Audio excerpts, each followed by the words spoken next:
modérée devenant progressivement forte dans le nord-ouest. Visibilité moyenne à pauvre sous les orages et les grains. Roger. Oui, Roger. Canaries.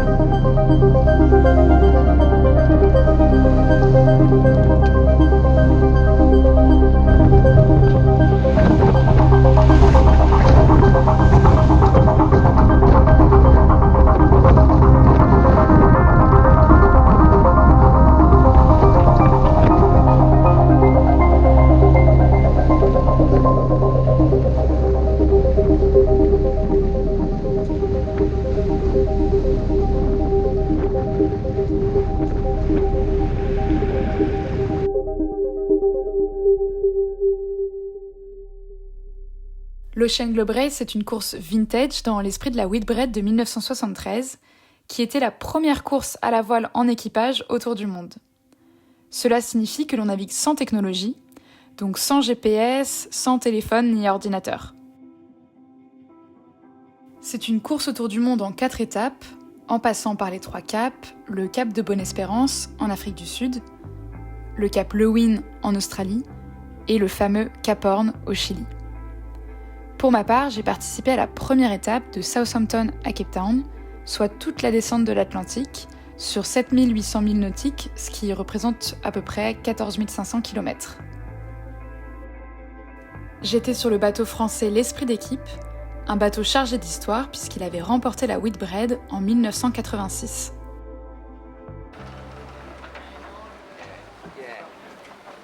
Il reste une semaine avant le départ de l'Ocean Globe Race. Il y aura 14 bateaux qui lèveront l'ancre le 10 septembre, des équipages qui viennent d'un peu partout, avec tout de même une belle représentation de la France, puisque 5 des 14 bateaux sont français. C'est vraiment le moment où tous les équipages s'affairent sur les bateaux pour être sûr d'être prêts à partir le jour J. De notre côté, l'esprit d'équipe a été bien préparé, on règle les derniers détails.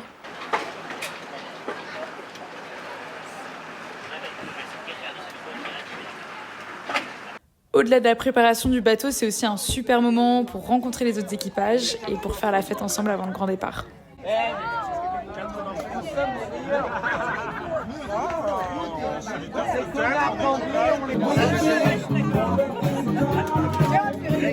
Et puis un matin, on se réveille et c'est déjà le grand jour. Coucou, c'est le matin du départ.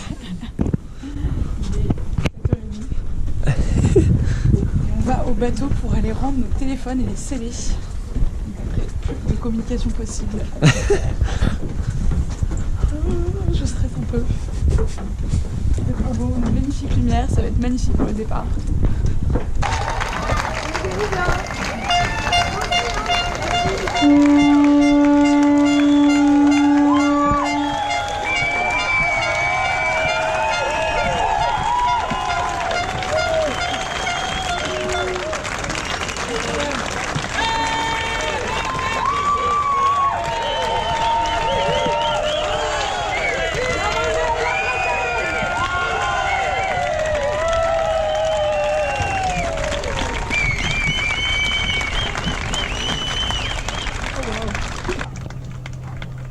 Au moment du départ, j'arrivais pas à croire que tout ça était réel. J'arrivais pas à réaliser qu'on partait pour de vrai, pour une durée encore indéterminée. On s'est lancé vers l'inconnu, on savait pas trop ce qu'allait nous réserver l'océan. Mais ce qui était sûr, c'est qu'on serait pas tout à fait les mêmes personnes à l'arrivée en Afrique du Sud. Mais alors justement, qui étaient ces personnes à bord de l'esprit d'équipe ?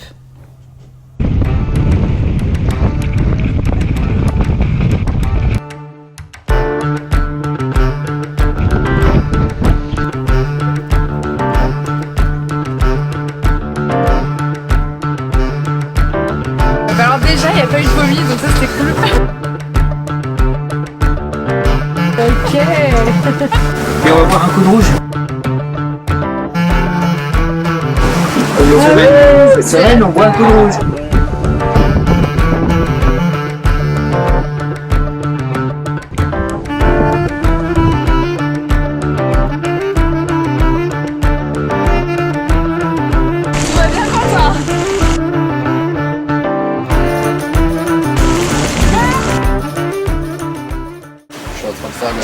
l'approvisionnement du lyophilisé pour le repas de ce soir.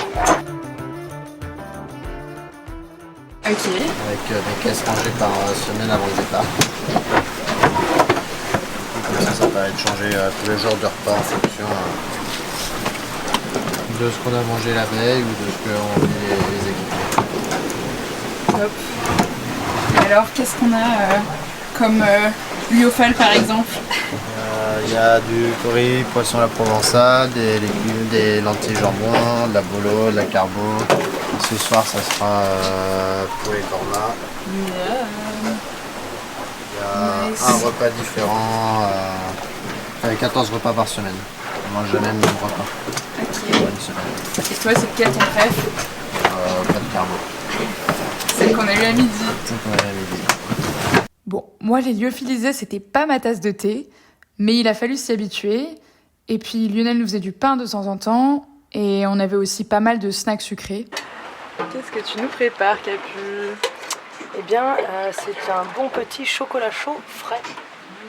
Ça peut que être excellent. Excellent. Il faut comprendre que la nourriture à bord, ça a un côté très émotionnel. On rêve de ce qu'on mangera à l'arrivée. Un avocado toast. Oh. La parisienne en moi se réveille. On s'enflamme pour des bonbons. C'est la bonbon. C'est la bonbon partie.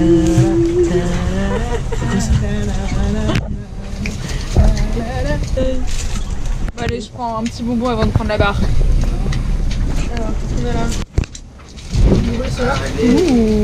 Des petits caramels. Miam. Ça c'est envoyé. La gestion des stocks de nourriture à bord, c'est très important puisqu'il faut tenir jusqu'à l'arrivée et on ne sait pas exactement combien de temps ça va nous prendre. On avait chaque jour 2 lyophilisés, des gâteaux pour le goûter et 2 barres de céréales. Et donc on respectait tous ces portions journalières. Enfin, presque tous. Et 7 barres en une journée. Pardon Mathias, tu peux redire? Plus fort. Mais revenons-en à la course. Nous partons donc dimanche 10 septembre de Southampton, sous un temps absolument radieux. Les premières heures de course ont été très particulières car on naviguait dans un brouillard épais. On utilisait notre corne de brume pour avertir les bateaux alentours et de la même manière on entendait les autres bateaux, mais sans pouvoir les voir, ce qui donnait une atmosphère très fantomatique. Pendant notre sortie de Manche et la descente au large des côtes françaises, que l'on ne voyait pas d'ailleurs parce qu'on était vraiment trop loin, on a eu une météo assez calme avec peu de vent. On avait même du mal à gonfler notre spi, cette grande voile ballon que l'on utilise quand on a le vent dans le dos. C'est seulement en arrivant au niveau de l'Espagne, et plus précisément du Cap Finistère, que le vent est soudainement monté. Donc là on a vu un orage de vent, avec quelques éclairs, mais tout va bien. Et samedi 16 septembre 16 septembre, fin du 6e jour. Fin du 6e jour. Et on a eu une nuit un peu musclée, donc avec 30 nœuds de vent et des pointes à 40. Et de l'orage. Mathias a fait une pointe de vitesse à 16 nœuds 7. Pas mal. Bravo Mathias. Ça y est, plus de doute, on était tous amarinés et on s'était tous mis dans le rythme de la vie en mer. À bord, il n'y a pas de journée. Le rythme est donné par l'écart. 4 heures sur le pont, 4 heures de repos. 4 heures sur le pont, 4 heures de repos. Jour et nuit, nuit et jour. On perd vite la notion du temps. On la garde seulement à travers les lignes du livre de bord que l'on fait toutes les heures. Le temps en mer est différent. Il est comme suspendu. Fini les rythmes effrénés. On se réapproprie le temps. Il ne nous glisse plus entre les doigts. On a le temps d'écrire, de lire, de divaguer, de se demander pourquoi on est là, de se replonger dans des souvenirs, de noyer son regard dans le désert bleu qui s'étend à l'infini. Pour certains, cet océan à perte de vue est angoissant. Pour nous, il est synonyme de liberté.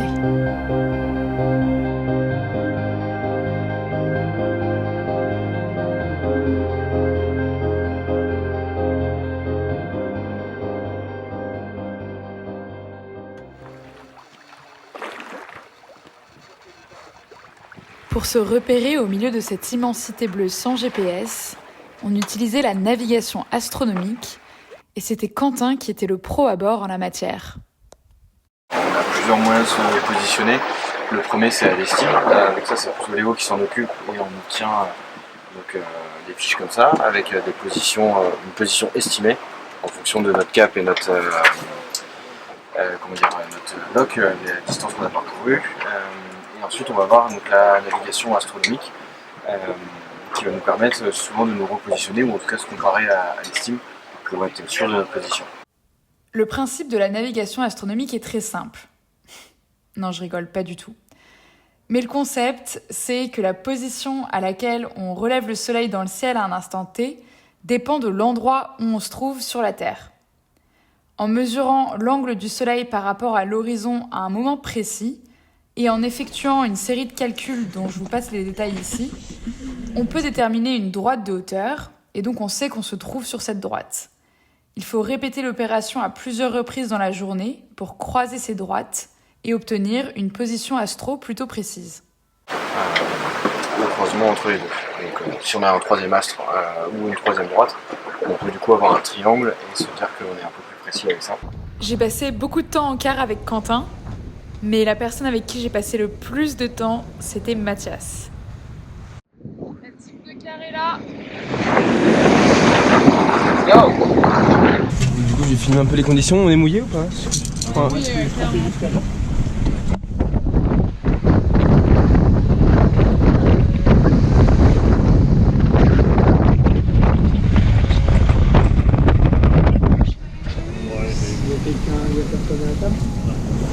On a passé à peu près 16 jours, mis bout à bout avec Mathias. Pour le meilleur et pour le pire. Il vient d'où ce calcul de 16 jours? Eh bien, on a calculé qu'on passait... En fait, on passe 3 heures par quart ensemble, sachant qu'on a 3 quarts par jour. 9 heures par jour. Ça fait 9 heures par jour et on va faire 45 jours. Hein. Donc, ça va faire à peu près ça. Un acolyte hors pair.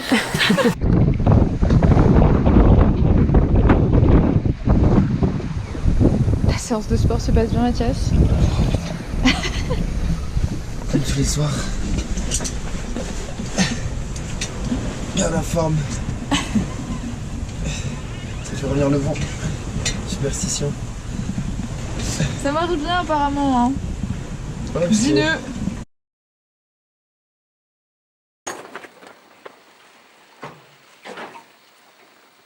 Que là on est arrêté. Et ouais. Vers le 27 septembre, on n'a plus de vent, les voiles claquent, on n'avance pas.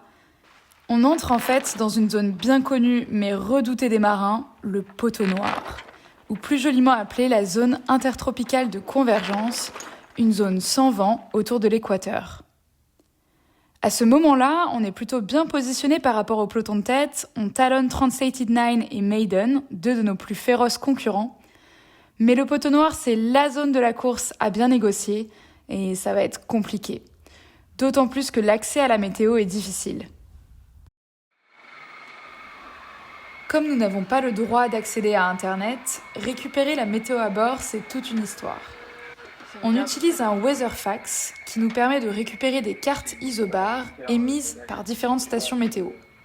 Ces cartes représentent les lignes de pression atmosphérique à un instant donné, qui peut être une prévision à quelques heures ou à quelques jours. Pour les interpréter, il faut un savant mélange de science et de talent, une tâche que nous laissions donc à notre cher skipper Lionel. Le problème, c'est que les stations qui émettent ces cartes ne couvrent pas l'Atlantique Sud.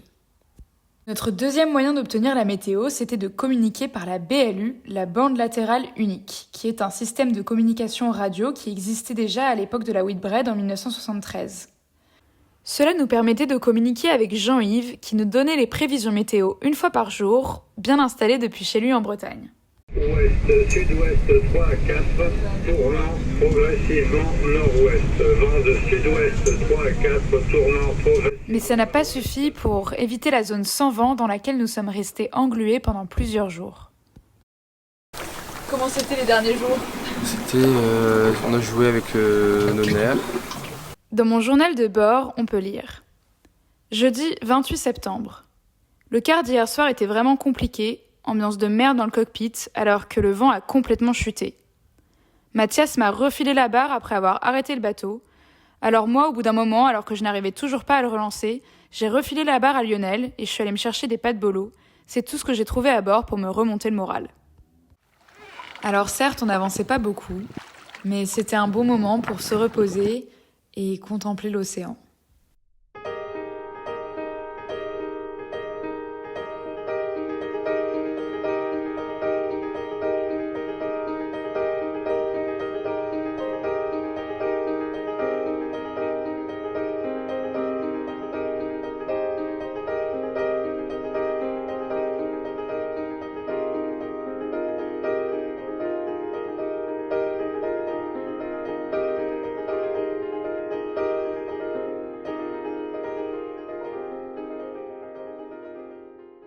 Au moment du passage de l'équateur, les marins ont une tradition, c'est d'ouvrir une bouteille et d'en donner quelques gouttes à Neptune.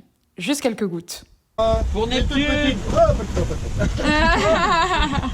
Et ceux qui passent l'équateur en mer pour la première fois se font baptiser.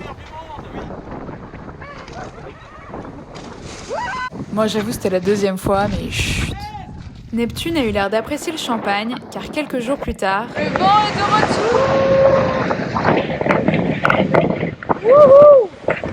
Ça y est, on avançait bien, c'était super. Le seul bémol, c'est qu'on était au près et que le bateau tapait dans les vagues en permanence. Ça fait quoi? Ça fait 5 jours qu'on est au près, on n'en peut plus. Ça tape tout le temps. Quand ça tapait comme ça, c'était très étrange. Mathias et moi, on faisait souvent tous les deux le même rêve. C'était la tempête dehors, on avait besoin de nous pour une manœuvre. Et nous, on était sur le pont, coincés dans notre sac de couchage, et on pouvait rien faire. Pour bien dormir, calés dans nos bannettes, chacun avait ses petites techniques. Bienvenue à tous, je suis responsable d'équipe. Je vais vous expliquer comment est-ce qu'on monte sur une bannette à 30 degrés de G. Donc déjà, première étape, c'est esquiver toutes les serviettes qui traînent. Et les petites culottes. Parce que ça fait des petites odeurs agréables.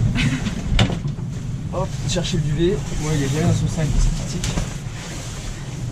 Hop, il faut toujours se tenir parce que sinon, on se casse la gueule. Là, je vais être en mode sieste, du coup, je vais pas l'étaler. Normalement, je l'ouvre et tout, je vais dedans tranquillement. On n'oublie pas le bouquin. L'esprit d'équipe. Hop, on cale tout là-bas. On choque un peu pour faciliter la tâche. Ça tape. Après, troisième étape, on se déchausse parce que quand même, on est quand même civilisé dans ce monde penché. Après, on se tient comme ça. Oh putain.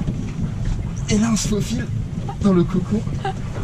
Il faut se mettre en mode ermite. Et là, on va cacher comme ça.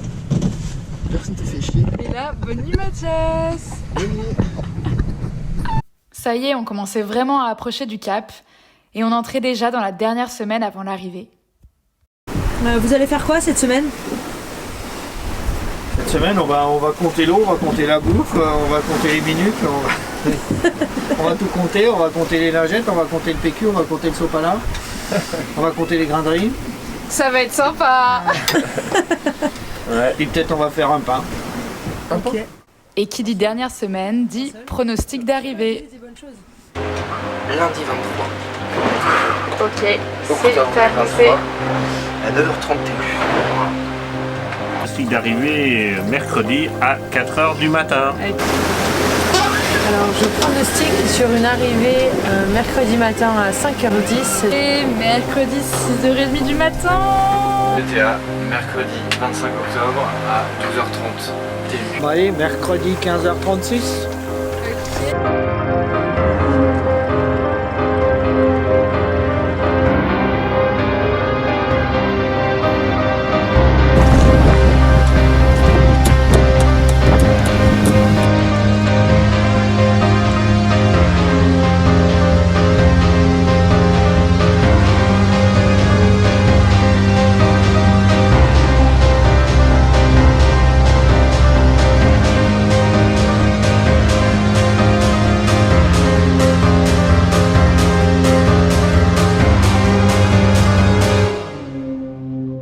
Mathias, concentré à la barre. En ce jour d'arrivée, Dernier matin sur le GR, première étape. dernier C'est lever de maintenant. soleil, c'était beau. C'est maintenant. La ligne droite. C'est maintenant.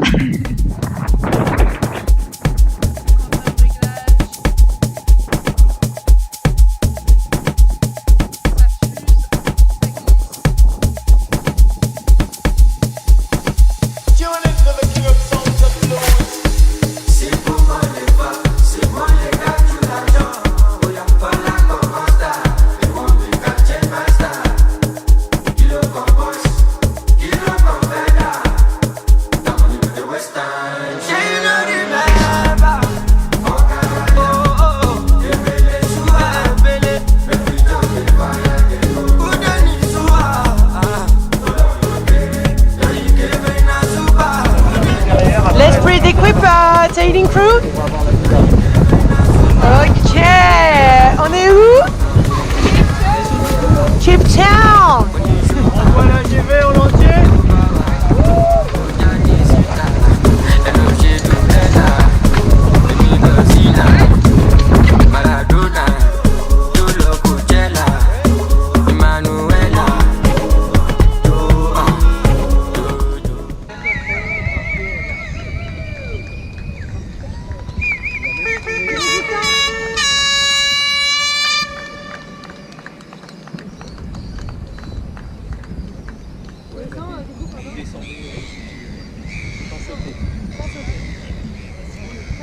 On est loin? Pardon. Tu vois, Yo? Faut une distance devant. Faut lui laisser une distance devant. 10 mètres.